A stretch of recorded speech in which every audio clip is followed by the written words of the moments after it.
ईश्वराय नमः श्री श्रीनिवासं श्री वेंकटेशं मनसा स्मरामि.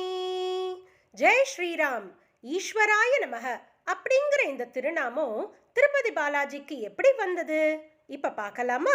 ஈஸ்வராய நமக அப்படிங்கிற இந்த திருநாமத்துக்கு என்ன அர்த்தம்னா ஆளுமை செலுத்துபவர் அப்படின்னு அர்த்தம். அப்படின்னா என்ன அர்த்தம்?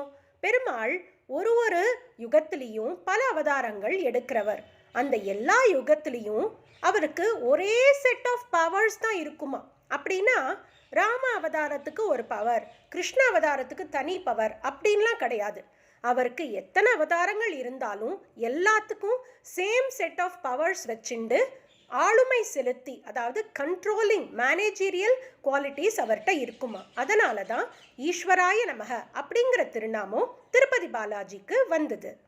இந்த திருநாமத்தை நம்ம எல்லாரும் அன்பா ஆசையா சேவிச்சுண்டு நம்மளோட கடமைகளை பண்ணிட்டு வந்தோம்னா நமக்கும் ஆளுமை திறனை பெருமாள் கொடுப்பார் அப்படிங்கிறதுல எந்த சந்தேகமும் இல்லைங்க.